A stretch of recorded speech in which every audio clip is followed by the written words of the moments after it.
नमस्कार दोस्तों, मेरा नाम है अर्पित और आज के इस वीडियो के अंदर हम हमारी मिशन 100 सीरीज़ को आगे बढ़ाने वाले हैं और हम चैप्टर 6 टेस्ट एंड मेजरमेंट्स को यहाँ पर देखने वाले हैं। तो सभी टॉपिक्स को मैं एकदम लेटेस्ट सिलेबस के हिसाब से यहाँ पर कवर करेंगे और मैं आपको बता दूंगा कि कहाँ से MCQ 2 marks 3 marks case study और 5 मार्क्स वाले क्वेश्चन आपके बन सकते हैं।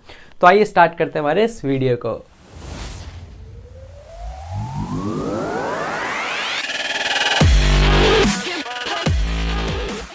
तो अब हम हमारे मिशन 100 को आगे बढ़ाते हैं और यूनिट 6 को आज हम देखने वाले हैं। तो यूनिट 6 है test and measurement in sports. बहुत ही कमाल की वाली यूनिट है और इसके अंदर हमें ये एलिमेंट्स देखने हैं, जिसके अंदर हम फिटनेस टेस्ट देखेंगे स्पोर्ट्स अथॉरिटी ऑफ इंडिया वाला।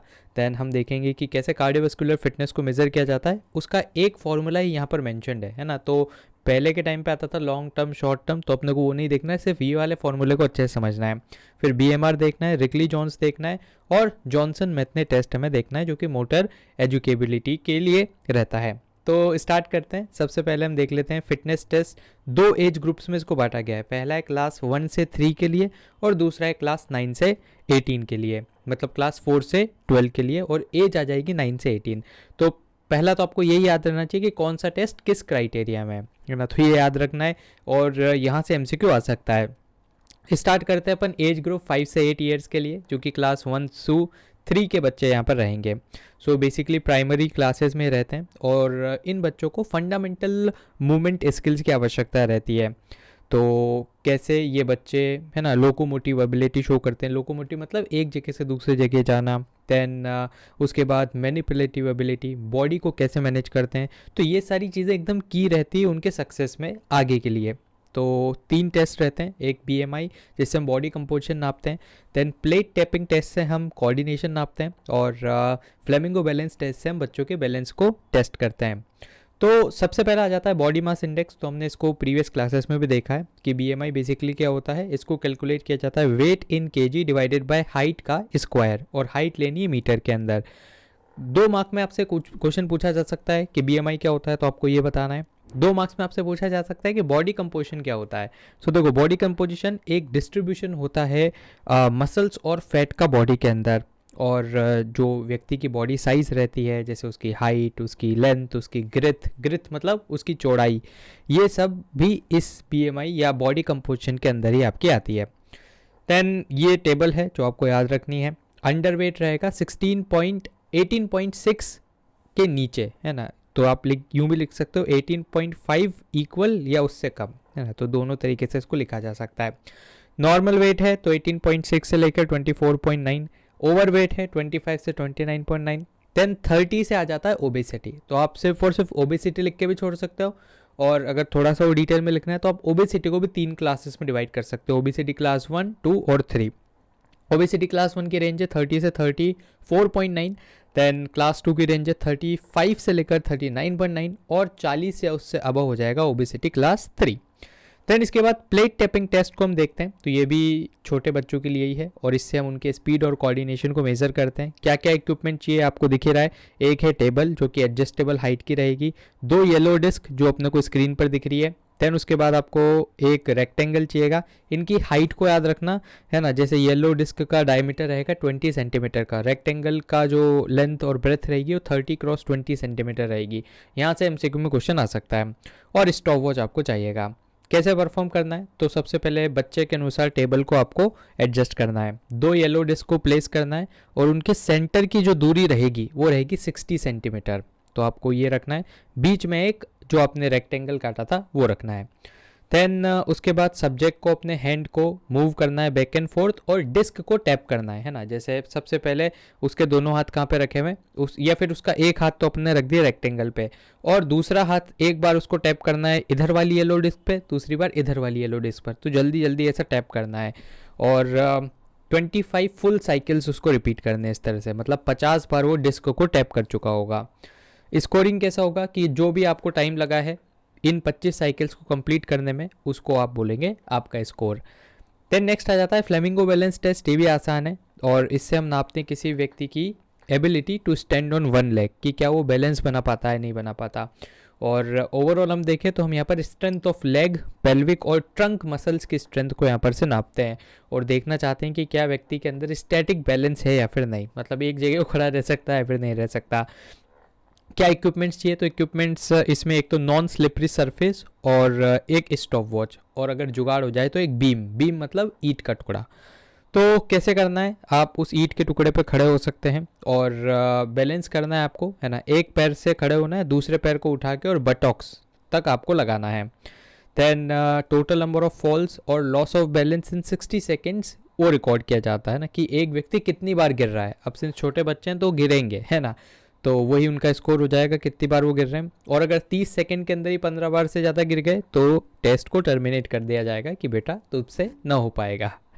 देन इसके बाद आगे है बड़े बच्चों के लिए, क्लास 4 से लेकर 12 तक के लिए। तो अब यहाँ पर हम ओवरऑल फिटनेस को इंश्योर करना चाहते हैं, तो ये 5 टेस्ट हमें देखने हैं। BMI उधर भी था, इधर भी है। 50 मीटर स्पीड टेस्ट में क्या होता है, तो इसमें तो कोई स्प्रिंट मारनी है, 50 मीटर शॉर्ट डिस्टेंस है, तो रेडी सेट गो बोला जाएगा, और जैसे ही गो बोला जाएगा जो कैंडिडेट है उसको दौड़ना है और मिनिमम टाइम में अपना 50 मीटर्स को क्रॉस करना है, और जो भी उसको टाइम लगेगा 50 मीटर्स को क्रॉस करने में वही उसका स्कोर हो जाएगा। तो क्या नाप रहे हैं हम यहाँ से, एक व्यक्ति की स्पीड को देखा जा रहा है। देन 600 मीटर रन या वॉक, तो अब सिंस देखो लॉन्ग डिस्टेंस आ गया, जहाँ पर भी लॉन्ग डिस्टेंस आएगा वहाँ पर हम स्टेमिना को नापेंगे। तो एंड्योरेंस, एरोबिक कैपेसिटी या स्टेमिना को हम यहाँ पर नाप रहे हैं, और सब्जेक्ट को बोला जाएगा भाई भाग, है ना। तो वो धीरे धीरे चल भी सकता है, भाग भी सकता है, लेकिन हाँ उसको शॉर्टेस्ट टाइम में 600 मीटर को कवर करना है, और जितना टाइम लगेगा वही उसका स्कोर हो जाएगा। सिट एंड रीच टेस्ट में क्या होता है कि इस टेस्ट के अंदर आपको बैठना रहता है ना। या तो आप इस तरह से सीढ़ी के आसपास रह सकते हो जो आपका स्टेयर से रहती है, या फिर इस तरह का बॉक्स रख सकते हो। तो बॉक्स क्या जो टो एंड है वहाँ पर आपको अपना टो रखना है और आपको बैठ जाना है ज़मीन पे। फिर आगे की तरफ आपको बेंड करना है ना। बेंड करने के बाद आपको अपने हाथों को टो से आगे निकालना है। अब यहाँ पर आप इमेज में देख पा रहे हो, है ना, टो से जितना आगे आपका हाथ निकल जाएगा वो आपका स्कोर रहेगा। अगर सिर्फ टो को टच करता है तो आपका स्कोर 0 हो जाएगा, और टो को टच नहीं करता उसके पहले ही आपका हाथ रुक जाता है ना, जिसकी फ्लेक्सिबिलिटी कम रहेगी वो टो तक भी नहीं पहुँच पाएगा, तो फिर आपका स्कोर माइनस में हो जाएगा। तो अगर हैंड्स ओवरलैप करते हैं तो पॉजिटिव स्कोर, टच करते हैं तो 0, और अगर ओवरलैप ही नहीं करते है ना, पीछे रह जाते हैं पाँव से, तो नेगेटिव में आपका स्कोर रहेगा। और एक स्केल की मदद से हम नाप लेंगे कि कितना सेंटीमीटर पॉजिटिव हो रहा है, नेगेटिव हो रहा है। देन इसके बाद स्ट्रेंथ के लिए हम abdominal partial curl up test करते हैं, जिसमें सबसे पहले आपको फ्लोर पे लाई डाउन करना है। देन नीज़ आपको इस तरह से रखने हैं, और उसके बाद आपको क्या करना है, अपने दोनों हाथों को क्रॉस करके ऊपर की तरफ उठना है। तो जो सिटअप्स मारते हैं ना ये वही है, ऊपर की तरफ उठेंगे। सिंस पार्शियल कर्ल अप है तो पूरा एकदम नीचे तक नहीं जाएंगे, आधा उठ के फिर वापस हो जाएंगे। और स्कोरिंग कैसे होगी, जितना नंबर ऑफ आप पार्शियल कर्ल अप्स कर लोगे 1 मिनट के अंदर वही आपका स्कोर हो जाएगा। देन नेक्स्ट आ जाएगा अपने पास क्या, स्ट्रेंथ टेस्ट। तो स्ट्रेंथ टेस्ट बॉयज़ के लिए होता है पुशअप्स। तो पुशअप्स के लिए आपको इस तरह की पोजीशन बनानी है ना, और उसके बाद आपको डिप्स लगाने हैं। तो ये इससे आप देखते हैं किसी व्यक्ति की स्ट्रेंथ। और गर्ल्स के लिए क्या रहता है, मॉडिफाइड वर्जन रहता है। मॉडिफाइड वर्जन जिसमें वो अपने नीज को ज़मीन पर टिका सकती हैं और उसके बाद उनको डिप्स मारने हैं। स्कोर कैसे होगा, जितने नंबर ऑफ डिप्स वो मार देंगे वही उनका स्कोर रहेगा 1 मिनट के अंदर। देन ये मैंने यहाँ पर एक शॉर्ट में आपके लिए लिख दिया है कि इधर कौन कौन से एलिमेंट है। देन उसके बाद मैंने यहाँ पर लिख दिया है कि इससे क्या मेज़र कर रहे हैं, और तीसरी रो में आपको देखने को मिलेगा कि इसमें किन इक्विपमेंट्स की आपको आवश्यकता पड़ेगी, है ना। ये हमने ऑलरेडी सारी चीज़ें देख ली है। देन उसके बाद मेजरमेंट ऑफ कार्डियोवास्कुलर फिटनेस। तो कार्डियोवास्कुलर फिटनेस क्या होती है, आपकी हार्ट और लंग्स की फिटनेस। और यहाँ से हम ये भी देखते हैं कि आपकी मतलब क्या एबिलिटी है जिससे आप मसल्स को यूज़ कर सकते हो ऑक्सीजन के लिए, है ना। और ऑक्सीजन जब मसल्स तक पहुंचती है तो फिर क्या होता है, आपकी बॉडी को एनर्जी मिलती है, और उस एनर्जी से आप जो भी मूवमेंट होते हैं उनको परफॉर्म करते हो। तो यहाँ पर ये जो कार्डियोवास्कुलर टेस्ट है जिसको हम हार्वर्ड स्टेप टेस्ट के नाम से भी जानते हैं, तो ये जो टेस्ट रहता है इससे हम क्या करते हैं, इससे बेसिकली हम कार्डियोवास्कुलर फिटनेस को मेज़र करते हैं। सो हार्वर्ड स्टेप टेस्ट के अंदर क्या होता है, आपकी एरोबिक फिटनेस या कार्डियोवास्कुलर फिटनेस को टेस्ट किया जाता है। और ये याद रखना कि इसको डेवलप किया गया था बोरा एट एल ने 1943 के अंदर, और इसका ऑब्जेक्टिव है कार्डियोवास्कुलर फिटनेस को जानना। क्या इक्विपमेंट्स रिक्वायर्ड है, तो एक तो जिम बेंच रहेगी 45 सेंटीमीटर हाइट, इसको याद रखना, स्टॉप वॉच और एक असिस्टेंट जो कि आपकी मदद करेगा। कैसे कंडक्ट करना है, तो बेंच के ऊपर एक एथलीट को चढ़ना है, फिर उतरना है, चढ़ना है, उतरना है, चढ़ना है, उतरना है। और 45 सेंटीमीटर हाई बेंच है, 5 मिनट तक ये काम करना है। और 1 मिनट के अंदर उसको 30 स्टेप्स चढ़ना है उतरना है ना, मतलब हर 2 सेकेंड में उसको चढ़ के उतरना है। और वार्म अप का उसको टाइम दिया जाता है 10 मिनट का। फिर जो असिस्टेंट रहता है स्टॉप वॉच लेके रहता है और गो बोलते स्टॉप वॉच को चालू कर देता है और आपको इसको परफॉर्म करना है। देन 5 मिनट बाद टेस्ट को स्टॉप कर दिया जाएगा और आपकी हार्ट बीट को नापा जाएगा। फिर 2 मिनट बाद हार्ट बीट को नापेंगे और 3 मिनट बाद आपके हार्ट बीट को नापेंगे। फिर ये वाला एक फॉर्मूला है जो आपको याद रखना है, duration of the exercise in seconds, है ना, तो कितना सेकेंड्स आपको लगे एक्सरसाइज करने में। तो जनरली ये फिक्स डे होता है 5 मिनट, मतलब 300 सेकेंड्स आपको यहाँ पर लगते हैं। तो ऊपर हम 300 लिख देंगे, तो 300 मल्टीप्लाइड बाय 100 डिवाइडेड बाय 5.5, है ना, ये वैल्यू फिक्स्ड है। मल्टीप्लाई बाय पल्स काउंट, मतलब आपकी हार्ट बीट क्या है जो हमने पहली वाली नापी थी, between 1 to 1.5 minute after exercise जो हार्ट बीट नापी गई थी वो आपको यहाँ पर लिखनी है। देन इससे जो भी आपकी वैल्यू आएगी वो आपका फिटनेस इंडेक्स हो जाएगा और फिर हम इसको एक स्टैंडर्ड टेबल से कंपेयर करेंगे, है ना। तो इस तरह से हम यहाँ पर किसी भी व्यक्ति की कार्डियोवैस्कुलर फिटनेस को जान सकते हैं। देन नेक्स्ट आ जाता है BMR, basal metabolic rest.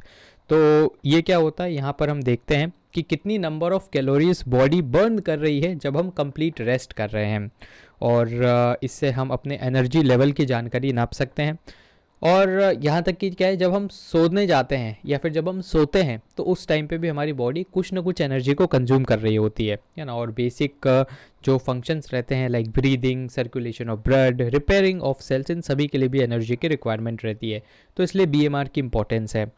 Then जब हम एक्सरसाइज करते हैं तो भी हमारी जो बॉडी है वो कैलोरीज बर्न करती है, और इससे क्या होता है, बाय मॉनिटरिंग अवर कंजम्पशन हम बेटर प्रिवेंट कर सकते हैं अनवांटेड वेट गेन्स को और सीवियर वेट लॉस, दोनों को प्रिवेंट किया जा सकता है अगर हमें BMR की करेक्ट वैल्यू पता रहेगी तो। नाउ मेटाबॉलिक एज क्या होती है, यहाँ से 2 मार्क्स का क्वेश्चन आ सकता है, BMR से भी 2 मार्क्स का क्वेश्चन आ सकता है। तो यहाँ पर BMR पहली बात तुमने देखा था, बेसल मेटाबॉलिक रेट रहता है जो कि चेंज होता है जैसे हमारी एज बढ़ती है, और BMR पीक पे रहता है जब हम टीनेज में रहते हैं, और धीरे धीरे जैसे जैसे हम बड़े होते जाते हैं ये स्लो डाउन होता है। देन उसके बाद जैसे ही हम बड़े होते हैं तो कंज्यूमिंग फ्यूअर कैलोरी हमें हेल्प करता है to keep a better BMR, है ना। तो इसलिए आपने देखा होगा जैसे जैसे लोग बड़े होते हैं वो अपनी डाइट पे ज़्यादा फोकस करते हैं, जबकि जो टीनेज में रहते हैं वो मस्त खाते हैं तो भी उनका कुछ ज़्यादा बिगड़ता नहीं है।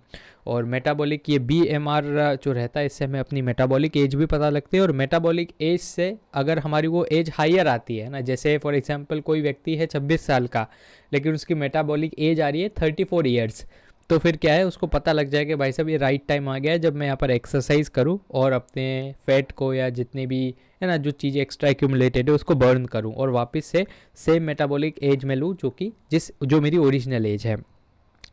देन इसके बाद BMR कैसे कैलकुलेट करते हैं, तो BMR को कैलकुलेट करने का जो फॉर्मूला है उसको James Arthur Harris and Francis गैनो Benedict ने यहाँ पर इंट्रोड्यूस किया था, और इस इक्वेशन को हैरिस बेनेडिक्ट फार्मूला के नाम से भी जाना जाता है। तो 2 मार्क्स में या 3 मार्क्स में यहाँ से आपका आ सकता है कि BMR क्या होता है, कैसे कैलकुलेट करते हैं। अगर ऐसा आ गया तो 3 मार्क्स में आएगा। तो देखो इसको कैसे कैलकुलेट करना है, P सबका मैंने मतलब नीचे लिख रखा है, P मतलब total energy output during rest, मतलब BMR। तो BMR बराबर क्या हो गया, 10 फिक्स है इंटू M पर kg। तो M क्या है अपने पास यहाँ पर, वेट ऑफ अ पर्सन, है ना, तो हम वेट लेंगे kg में। Then plus 6.25 into H, H क्या है हाइट, और हाइट अपने को लेनी है सेंटीमीटर में, माइनस 5 इंटू ए पर ईयर, ए है आपकी एज। तो बहुत ही बेसिक सा फॉर्मूला है, प्लस एस जो कि एक कांस्टेंट है, अगर मेल रहेगा तो हम यहाँ पर लिख देंगे +5, फीमेल रहेगी तो हम यहाँ पर लिख देंगे -161। तो इस तरह का फॉर्मूला है, बहुत बेसिक सा फॉर्मूला है ना। एक और बार बता देता हूँ, BMR is equals to 10 into आपका weight plus 6.25 into height minus 5 into age, बस ये है ना। और यहाँ पर जो पर में लिख रखा है मैंने वो ये लिख रखा है कि किस क्वांटिटी में लेना है, ये भी इंपॉर्टेंट है। तो सिंपल सा फॉर्मूला याद रखना है, और ये मैंने अलग अलग भी लिख के आपको बता दिया, BMR फॉर मेन फीमेल, है ना। तो मैन और वुमेन में क्या है, बस पीछे कांस्टेंट का अंतर है, बाकी सब सेम है, एक में +5 एक में -161 है। अब नेक्स्ट और इंपॉर्टेंट टॉपिक आ जाता है रिकली जॉन्स टेस्ट। यहाँ पर से आपको केस स्टडीज आने के पूरे चांसेस है और 5 मार्क्स क्वेश्चन भी आ सकता है। तो सीनियर सिटीजन फिटनेस टेस्ट है, पहली बात तो याद रखना है, 2001 में इसको यहाँ पर फाउंड किया गया था, और किसने इस टेस्ट को डेवलप किया था, रिकली और जॉन्स नाम के व्यक्ति ने, और बहुत ज़्यादा बेनिफिशियल है सीनियर सिटीजन्स के लिए। पहला है बैक स्क्रैच टेस्ट। अब आपको ये ध्यान रखना है कि किस टेस्ट से क्या काम किया जा रहा है, क्या उसका पर्पस है। तो इसका पर्पस है अपर बॉडी की फ्लेक्सिबिलिटी को जानना, ठीक है। तो ये आपको याद रखना है कि अपर बॉडी की फ्लेक्सिबिलिटी को जानना ये हम चाहते हैं इससे। और इसके लिए इक्विपमेंट क्या रिक्वायर्ड है, रूलर। अब कैसे परफॉर्म करना है, ये बहुत ही आसान है। देखो सबसे पहले आपको एक हाथ उठाना है, इसको पीछे की साइड ले जाना है, दूसरे हाथ को इधर पीछे की साइड ले जाके और दोनों को टच करना है। अगर टच कर लिया है ना, बिल्कुल टच करा तो स्कोर 0, ओवरलैप कर लिया तो स्कोर आएगा पॉजिटिव में, है ना। कितने सेंटीमीटर ओवरलैप किया उसमें प्लस लगा देंगे, और अगर ओवरलैप नहीं कर पाया तो आपका स्कोर आएगा नेगेटिव से। तो ऑलमोस्ट यही है जो हमने आगे पढ़ा था फ्लेक्सिबिलिटी वाले टेस्ट में। चेयर स्टैंड टेस्ट, इसका मेन पर्पस है लोअर बॉडी की स्ट्रेंथ को नापना, है ना, पर्टिकुलरली लेग्स की स्ट्रेंथ को नापना। और क्या क्या इक्विपमेंट यहाँ पर रिक्वायर्ड है, एक तो आपको चाहिएगी चेयर जिसकी हाइट एटलीस्ट 44 सेंटीमीटर हो, याद रखना, और एक स्टॉप वॉच। तो कैसे इस टेस्ट को परफॉर्म किया जाता है, 30 सेकंड का टाइमर लगाया जाता है, और जो बूढ़े अंकल जी या आंटी जी बैठे हैं उनसे बोला जाता है अपने हाथों को दोनों को फोल्ड करके अपने शोल्डर पर रखें, और आपको खड़े होना है बैठना है, खड़े होना है बैठना है, और जितनी बार आप खड़े होंगे बैठेंगे वही आपका स्कोर हो जाएगा 30 सेकेंड्स में। 30 सेकेंड्स याद रखना, एमसीक्यू में आ सकता है कि टाइम लिमिट कितनी है इसकी, तो 30 सेकेंड्स है। 6 मिनट वॉक टेस्ट, अब देखो लंबी रेस आ गई तो आप यहाँ पर से क्या देखेंगे, एंडूरेंस या फिर एरोबिक फिटनेस, है ना, दोनों बात बराबर ये देखेंगे। सीनियर सिटीजन्स की क्या क्या इक्विपमेंट रिक्वायर्ड है, एक तो आपका मेजरिंग टैप जिससे आप ट्रैक की डिस्टेंस को नाप देंगे, और स्टॉप वॉच, और चेयर्स भी रख देंगे साइड में कि सिंस बूढ़े लोग हैं 6 मिनट वॉक करेंगे, बीच में थक सकते हैं तो साइड में बैठ जाएं। तो इस तरह का आपको एक यार्ड बनाना है। और क्या प्रोसीजर है कि वही एक कोने से स्टार्ट करेंगे और हम टाइमर चालू कर देंगे, फिर उनको पूरा उसको कवर करते जाना है ना। और साइड में जैसे रेक्टेंगल अपना वो था ट्रैक, तो उसके कोने कोने पे हमने कोन्स रख दिए ताकि आराम से वो आइडेंटिफाई कर ले।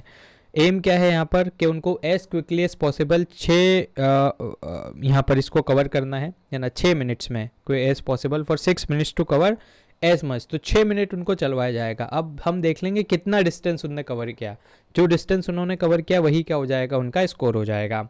6 मिनट वॉक करनी है। फिर आर्म कर्ल टेस्ट, ये आसान है, इसकी अंदर हम अपर बॉडी की स्ट्रेंथ को देखते हैं, और वुमेन को 5 LBS का डंबल दिया जाता है जबकि मैन को 8 LBS का डंबल दिया जाता है ना। LBS क्या है, ये मेजरमेंट क्वांटिटी है, जैसे इंडिया में हम केजी लेते हैं ना, ऐसे ये शायद ब्रिटेन में इसको यूज़ किया जाता है LBS को।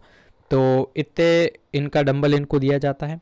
अब 30 सेकंड के लिए भी होता है, आसान सी प्रक्रिया है, चेयर पर बिठाया जाता है, डंबल दिया जाता है हाथ में, और 30 सेकंड्स का टाइमर स्टार्ट कर दिया जाता है। अब जितना ये आर्म्स को कर्ल कर लेंगे वही उनका स्कोर हो जाएगा।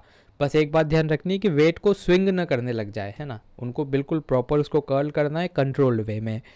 Then 8 foot up and go test, ये भी आसान है, इसमें हम स्पीड, एजिलिटी एंड बैलेंस को देखते हैं। एजिलिटी का मतलब क्या होता है, किसी भी व्यक्ति की चपलता, कि कितना उसके अंदर डायरेक्शन सेंस है। तो एक चेयर पर बिठाया जाता है और उसके बाद हम कुछ दूरी पे कोन रख देते हैं, है ना, 8 फुट की दूरी पे कोन को रखा जाता है। तो जैसे ही हम स्टॉप वॉच चलाते हैं तो जो बुजुर्ग है उसको चेयर से उठ के, दौड़ के, और इस कोन के राउंड अबाउट घूम के वापस चेयर पे बैठना है। जो टाइम उनको लगेगा वही उनका स्कोर हो जाएगा। लास्ट है अपने पास chair sit and reach test, इससे हम लोअर बॉडी की फ्लेक्सिबिलिटी को देखना चाहते हैं, और ये एक इम्पॉर्टेंट रोल प्ले करता है किसी भी व्यक्ति के बैलेंस, पोस्चर, है ना, इन सभी को टेस्ट करने में। एंड लोअर बॉडी क्यों इम्पोर्टेंट है, मतलब उसकी स्ट्रेंथ, ताकि वो बार बार गिरे ना, वरना आपने देखा होगा जो बुजुर्ग रहते हैं वो चलते चलते एकदम, है ना, फंस जाते हैं और गिर जाते हैं। तो यहाँ से हम टेस्ट करना चाहते हैं कि क्या उनकी लोअर बॉडी में फ्लेक्सिबिलिटी है फिर नहीं, और अगर फ्लेक्सिबिलिटी रहेगी तो वो एक्टिव लाइफस्टाइल और इंडिपेंडेंट लाइफस्टाइल जी पाएंगे। क्या क्या चाहिएगा यहाँ पर, एक scale, straight back, folding chair, और फोल्डिंग चेयर की यहाँ पर हाइट है 44 सेंटीमीटर हाइट यहाँ पर चाहिएगा। तो वही सबसे पहले उनको चेयर पर बैठना है। चेयर पर बैठने के बाद क्या है, उनको आगे झुककर एक हाथ से, मतलब जो हाथ से वो आगे बढ़ रहे हैं उसी पैर के अंगूठे को या टो को टच करना है ना। टच करने की वो कोशिश करेंगे, जैसे अब यहाँ पर आप डायग्राम में देख पा रहे हो कि टच नहीं कर पा रहे हैं, तो हम स्केल से लेंथ नाप लेंगे कि कितना वो टच नहीं कर पा रहे हैं, और टच नहीं कर पा रहे तो स्कोर हो जाएगा नेगेटिव में। टच कर लेंगे तो स्कोर हो जाएगा 0, और आगे निकल जाएंगे, ओवरलैप कर देंगे उसको, तो फिर आपका स्कोर आ जाएगा पॉजिटिव में। तो आइए अब हम देखते हैं Johnson Metheny test of motor education. तो ये एक रिवाइज्ड वर्जन है पहले इसको डिज़ाइन किया गया था 1932 में, और इसका पर्पस था न्यूरोमस्कुलर स्किल्स को देखना। न्यूरोमस्कुलर मतलब होता है कि क्या आपका नर्वस सिस्टम आपकी मसल्स को प्रॉपरली कंट्रोल कर पा रहा है फिर नहीं। इसमें 10 आइटम्स थे, लेकिन फिर इसको रिवाइज किया गया और थोड़ा सा और इसको कॉम्प्रिहेंसिव बनाया गया। 1938 में मैथनी नाम के एक व्यक्ति ने इस टेस्ट में से 6 आइटम्स को एलिमिनेट कर दिया। पहले 10 थे, 6 एलिमिनेट हो गए, अब कितने बचे, सिर्फ 4 आइटम्स यहाँ पर बचे। और ये जो 4 आइटम्स हैं इनको हम 4 मोटर स्टंट्स बोलते हैं, और इन मोटर स्टंट्स को परफॉर्म करके किसी भी व्यक्ति की मोटर स्किल्स की हो, मतलब उसकी मसल्स का मूवमेंट कैसा है, उसके जो बॉडी पार्ट्स है उनका मूवमेंट कैसा है, उनको पता लगाया जाता है। तो क्या है 4 मोटर स्टंट्स, पहला है फ्रंट रोल, फिर है back role, jumping half turn और जंपिंग फुल टर्न, जिसमें से 3 जो एलिमेंट्स हैं वो गर्ल्स के हैं और 4 के 4 एलिमेंट्स जो हैं वो बॉयज़ के। मतलब बॉयज़ को तो सारे परफॉर्म करने हैं, गर्ल्स को ये जंपिंग फुल टर्न्स नहीं परफॉर्म करना रहता है। तो देख लेते हैं कि क्या क्या है, और उसके पहले टेस्ट एरिया कैसे डिज़ाइन होता है ये समझ में आ गया तो आपको 50% टेस्ट समझ में आ जाएगा। तो टेस्ट एरिया कुछ ऐसा है, देखो इस तरह का आपने देखा होगा एक योगा मैट रहती है, तो इसी तरह की एक मैट रहती है और ये टोटल 15 फीट की रहती है। तो देखो यहाँ पर नीचे मैंने मेंशन कर रखा है 15 फीट। अब इस मैट को आपको 2 पार्ट्स में डिवाइड करना है, 7.5 फीट 7.5 फीट, है ना। जहाँ पर अगर एक वो लगा है ऊपर तो इसका मतलब है कि फिट, 2 लगे हैं इसका मतलब है इंच। जैसे यहाँ पर 18 में आपको 2 दिखेंगे तो 18 इंच। तो सबसे पहले एक मैट ले ली, 15 फीट टोटल लेंथ है, 2 पार्ट्स में उसको डिवाइड कर दिया। देन इस पूरी मैट को हमें 10 पार्ट्स में डिवाइड करना है। तो अगर आप ये जो कॉलम्स गिनोगे तो 10 आपको देखने को यहाँ पर मिलेंगे। तो 10 कॉलम्स में हमने इसको डिवाइड कर दिया, और हर एक कॉलम की लेंथ कितनी है, तो वो है 18 इंचेस। यहाँ तक उम्मीद समझ में आ गया होगा। फिर देखो बीच में लाइन्स हो रही है, एक है थोड़ी डार्क लाइन और एक है थोड़ी सी लाइट लाइन। जो डार्क लाइन है इसकी मोटाई कितनी रहेगी, इसकी मोटाई रहेगी 3 इंच, और जबकि ये जो लाइट वाली लाइन है इसकी मोटाई रहेगी 3/4 इंचेस, मतलब 1 इंच से भी कम। फिर आगे हम चलें तो बीच में यहाँ पर एक सेंटर लाइन आपको देखने को मिलेगी, और ये जो सेंटर लाइन है ना, मतलब ये जो बीच वाली लाइन है ये भी कितना है 3/4 इंचेस वाइड है। तो इस प्रकार से मैट बनती है। तो एग्जाम में अगर ये मैथनी टेस्ट आता है तो 5 नंबर में आएगा, उसमें आपको शॉर्ट में इस टेस्ट एरिया के बारे में लिखना पड़ेगा, है ना। सीधा लिखना कि 1938 में टेस्ट डिज़ाइन किया गया, 4 इसमें एलिमेंट है, 4 कौन कौन से एलिमेंट है वो लिखा, कौन से गर्ल्स हैं कौन से बॉयज़ हैं ना, बॉयज़ तो सारे ही हैं, एक जो गर्ल का नहीं है वो लिख देना। टेस्ट एरिया इस तरह का बना के यहाँ तक लिखना है। अब आगे बढ़ते हैं, इन 4 एलिमेंट्स को हम देख लेते हैं। फ्रंट रोल, है ना, फ्रंट रोल मतलब देखो यहाँ पर आपको दिख रहा होगा इस तरह से गुलामटी खानी है ना, जिसको हम आम भाषा में बोलते हैं गुलाटी। तो गुलाटी आपको खाना है। तो कैसे खाना है, देखो यहाँ पर मैंने अच्छे से आपको समझा रखा है। सबसे पहले हम स्टार्ट करेंगे कहाँ, बिल्कुल ही इस एंड पॉइंट से, ये टेस्ट एरिया के एंड पॉइंट से हम स्टार्ट करेंगे। पहला रोल हम मारेंगे, और जो पहला रोल रहेगा है ना वो इस तरह से मैंने आपको यहाँ पर शो कर रखा है, ये रहेगा बिल्कुल हाफ लाइन, 7.5 फीट तक का आपको पहला गुलाटी खानी है ना। देन उसके बाद जो आपकी दूसरी गुलाटी रहेगी वो हाफ से फुल तक, है ना, मतलब यहाँ से आप खाएंगे और पूरा गुलाटी खा के एकदम लास्ट तक पहुँच जाएंगे। तो यही यहाँ पर लिखा हुआ भी है कि आपको मिडिल डिविजनिंग लाइन को तो इग्नोर करना है और स्टार्ट करना है परफॉर्म करना स्टार्टिंग से ही, है ना, स्टार्टिंग ऑफ द मैट से। 7.5 फीट की आपको एक गुलाटी मारनी है, रोल करना है अपने आप को, और फ्रंट रोल है तो मतलब सिर के बल से आपको रोल करना है ना। और पहला रोल आपने किया, बिल्कुल इस लाइन पे आपको रुकना है। फिर सेकंड रोल, ये जो मिड वाली लाइन है यहाँ से लेकर लास्ट तक करना है। स्कोरिंग कैसे होगी, अगर आप करेक्ट रोल करते हो तो पहला रोल करोगे 5 मार्क्स आपको मिल जाएंगे, 5 पॉइंट। दूसरा रोल करोगे तो आपको 10, मतलब पूरे 5 और 5 10 पॉइंट मिल जाएंगे। तो मैक्सिमम इस टेस्ट से आप 10 पॉइंट ले सकते हो। अब मार्क्स डिडक्ट कैसे होंगे, 2 पॉइंट्स डिडक्ट होंगे for over reaching the side line. अगर जो साइड वाली लाइन से है ना, ये आपको जो दिख रही है लेफ्ट और राइट में, इसको अगर आप क्या करते हो, ओवर रीच करते हो, मतलब गुलामटी खाते हुए मैट से बाहर चल जाते हो, तो आपको 2 पॉइंट्स आपके डिडक्ट हो जाएंगे। 1 पॉइंट डिडक्ट होगा for over reaching the end limit, जो लास्ट की लिमिट है उसको ओवर रीच कर देते हो आप, है ना, उससे आगे बढ़ जाते हो तो भी आपका 1 पॉइंट डिडक्ट हो जाएगा। और पूरे के पूरे 5 पॉइंट डिडक्ट हो जाएंगे अगर आप रोल ही सही से नहीं मार पाए तो, है ना। तो ये स्कोरिंग बेसिक है। एक बार ये जो टेस्ट एरिया इसको बना के देख लोगे, इस पे इस तरह से जो मैंने बना रखा है इस तरह से बना के देख लोगे, याद हो जाएगा। देन उसके बाद नेक्स्ट आता है बैक रोल। बैक रोल बिल्कुल सेम है ना, एग्जाम में भी इसको बार बार मत लिखना। बैक रोल में क्या होता है, देखो यहाँ पर इमेज देखो, आप बस इमेज देखोगे तो इसमें क्या है, उल्टी गुलामटी अब की बार आपको खानी है। पहले फ्रंट से खा रहे थे, अब बैक के बल खाना है। तो बैक के बल आपको सेम स्टेप्स करनी है कि 7.5 फीट तक पहुंचना है, फिर 7.5 फीट से वापस करना है ना। इसकी भी स्कोरिंग सेम है कि बाहर जाओगे मार्क्स डिडक्ट होंगे, एंड लाइन को ब्रीच करोगे डिडक्ट होंगे, गुलामटी नहीं खा पाए तो 5 मार्क्स डिडक्ट हो जाएंगे, और अगर एकदम सही सही आपने कर लिया तो 5 और 5 10 पॉइंट्स आपको यहाँ से मिल जाएंगे। देन इसके बाद आगे क्या है, जंपिंग हाफ टर्न। तो इसको थोड़ा सा समझना है आपको। जंपिंग हाफ टर्न को देखो आपको स्टार्ट कहाँ से करना है, तो जंपिंग हाफ टर्न यहाँ पर एक मैंने जो रेड लाइन बना रखी है यहाँ से आपको स्टार्ट करना है ना। ये अपनी कौन सी लाइन है, 3 इंच वाली लाइन है, जो मोटी वाली लाइन है वहाँ से स्टार्ट करना है। अब इसमें क्या करना है, आपको जंप करना है और आधा घूमना है। देखो यहाँ पर ये जो लड़का खड़ा हुआ है ये जंप करेगा, जैसे अभी ये फ्रंट फेसिंग है तो जंप करते ये घूमेगा और बैक फेसिंग हो जाएगा, है ना। फिर अपने को इसका बैक दिखेगा। तो कहाँ से कहाँ, इस लाइन से इस लाइन तक, तो ये वाली पहली लाइन, इस लाइन से इस लाइन तक ये जंप करेगा। सेकेंड बार वापस से, है ना, वापस से जंप करना है और अब की बार दूसरी साइड फेस करना है। जैसे पिछली बार बैक फेस कर रहा था, अब फ्रंट फेस वो करने लग जाएगा। तो ये दूसरा जंप यहाँ तक आएगा, फिर तीसरा जंप और चौथा जंप, इस तरह से उसको 4 जंप मारना है। तो देखो यहाँ पर स्कोरिंग कैसे होती है वो देख लेते हैं। तो perfect execution of 4 jump is worth 10 points. अगर 4 ही जंप आपने परफेक्ट कर दिए तो 10 पॉइंट मिल जाएंगे। 2 पॉइंट डिडक्ट होंगे अगर आपने रॉन्ग जंप मारा।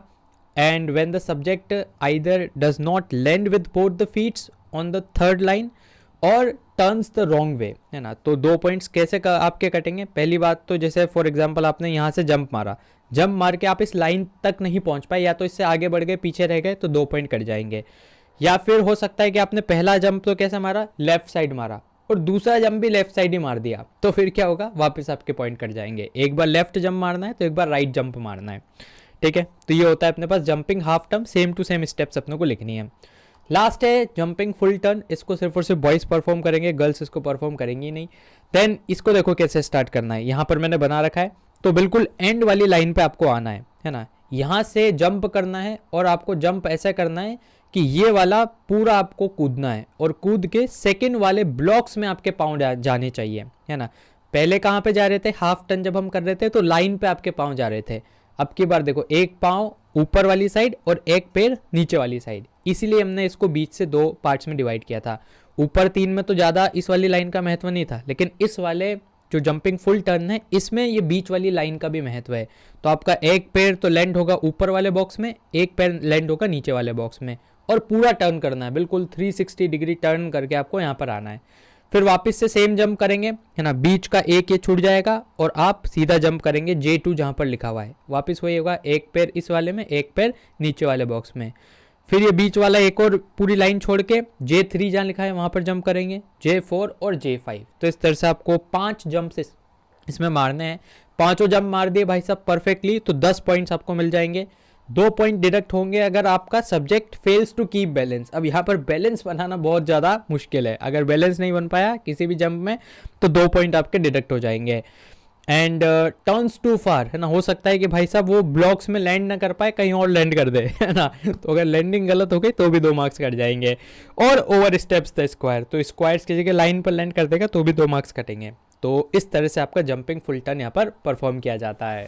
तो फिलहाल के लिए इस वीडियो में इतना ही। मुझे उम्मीद है कि आपको वीडियो पसंद आया होगा। अगर आपके कोई भी डाउट्स हो, सवाल या सुझाव हो तो उसको आप जरूर से कमेंट बॉक्स में लिख दीजिएगा। दोस्तों आप हमारे चैनल को भी सब्सक्राइब कर लीजिएगा, क्योंकि इससे हमें और भी ज़्यादा मोटिवेशन मिलता है आपके लिए वीडियोज़ बनाने के लिए। सब्सक्राइब बटन के पास बने एक बेल आइकन को आप जरूर से दबा दीजिएगा, ताकि हमारे चैनल की लेटेस्ट नोटिफिकेशंस आपसे मिस ना हो। तो दोस्तों धन्यवाद, जय हिंद, जय भारत।